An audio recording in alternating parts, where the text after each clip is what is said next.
We provide you the platform to turn your dreams into reality.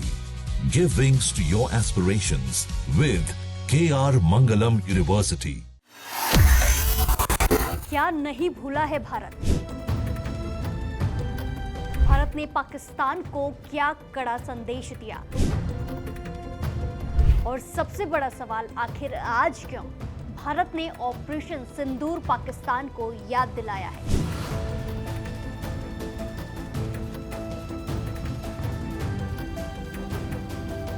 नमस्कार, दैनिक जागरण में आपका स्वागत है और मैं आपके साथ प्रिया मिश्र। आज 21 अप्रैल है और कल तारीख है 22 अप्रैल 2026। इस तारीख से ठीक एक साल पहले यानी कि 22 अप्रैल 2025 जन्नत कहे जाने वाले पहलगाम की वादियों को आतंकियों ने 26 बेकसूर लोगों के खून से लाल कर दिया था।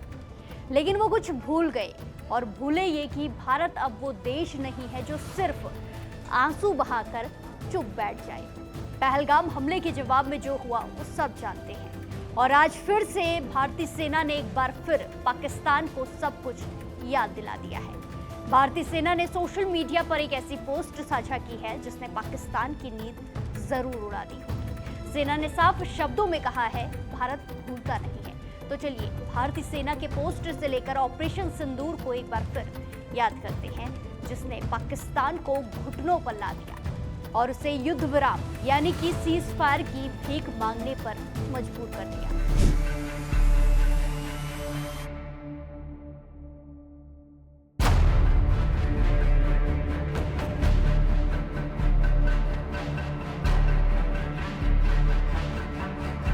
पहली बरसी से एक दिन पहले भारतीय सेना ने ट्वीट कर बड़ी बात कही है। इंडियन आर्मी ने कहा, जब इंसानियत की सीमाएं लांघी जाती हैं तो जवाब निर्णायक होता है।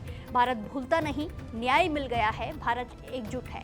आपको बता दें कि बेसरन की खूबसूरत वादियां उस दिन अचानक चीखों और बारूद के धुएं से भर गई। आतंकियों की गोली किसी धर्म या चेहरे को नहीं देख रही थी, वो सिर्फ मौत बांट रही थी। 22 अप्रैल 2025 का वो दिन कोई नहीं भूल सकता, जब आतंकियों ने मानवता की सारी हदें पार करते हुए पहलगाम में कत्लेआम मचाया था। हमलावरों ने सीमा पार से निर्देश पाकर इस जघन्य अपराध को अंजाम दिया था, लेकिन उन्हें नहीं पता था कि ये उनकी आखिरी गलती भी साबित होने वाली है। इस हमले के बाद पूरे देश में गुस्सा था और सरकार ने सेना को खुली छूट दे दी थी। सरकार ने उसी रात सेना को फ्री हैंड दिया और तय हुआ कि इस बार जवाब सिर्फ बड़ा नहीं बल्कि अंतिम होगा। भारतीय सेना ने बिना वक्त गवाए ऑपरेशन सिंदूर शुरू किया। ये सिर्फ एक जवाबी कार्रवाई नहीं थी, बल्कि दुश्मन के घर में घुसकर उसे खत्म करने का एक ठोस संकल्प था। भारतीय सेना ने एलओसी के पार पाकिस्तान और उसके कब्जे वाले कश्मीर में चल रहे आतंकी ठिकानों को अपना निशाना बनाया, टारगेट किया। इस ऑपरेशन में लश्कर-ए-तैयबा, जैश-ए-मोहम्मद और हिजबुल मुजाहिदीन जैसे संगठनों के पूरे 9 लॉन्च पैड को पूरी तरह तबाह कर दिया गया। ये कार्रवाई, ये एक्शन इतना जबरदस्त था कि दुश्मन को संभलने तक का मौका नहीं मिला। आधिकारिक आंकड़ों के मुताबिक इस ऑपरेशन में 100 से ज्यादा खूंखार आतंकी मारे गए थे। सिर्फ 72 घंटों के भीतर भारतीय जवानों ने पाकिस्तान के कब्जे वाले कश्मीर में घुसकर आतंकियों के किलों को मलबे में के ढेर में बदल दिया। धमाके इतने जोरदार थे कि इस्लामाबाद तक इसकी गूंज सुनाई दी। इस ऑपरेशन में 100 से ज्यादा खूंखार आतंकी जहन्नुम पहुंच गए थे। जैसा हमने आपको बताया, वो दौर था जब पाकिस्तान के पास भागने का रास्ता भी नहीं बचा था। भारतीय थल सेना, वायु सेना और नौसेना के बीच ऐसा तालमेल देखा गया कि पाकिस्तान की रक्षा पंक्ति ताश के पत्तों की तरह गिर गई। कार्रवाई सिर्फ सर्जिकल स्ट्राइक तक सीमित नहीं रही। 4 दिनों तक सरहद पर भारी गोलाबारी हुई।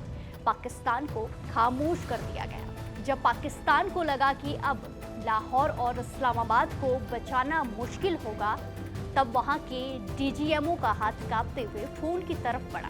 इतिहास गवाह है, पाकिस्तान ने भारत के डीजीएमओ को फोन कर गिड़गिड़ाते हुए सीज फायर यानी कि युद्ध विराम की गुजारिश की।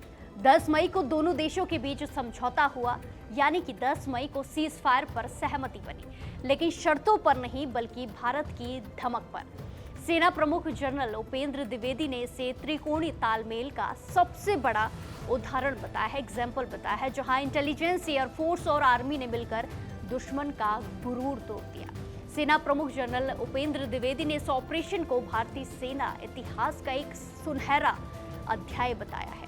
उन्होंने साफ शब्दों में कहा कि ये ऑपरेशन स्पष्ट राजनीतिक इच्छा शक्ति का परिणाम था।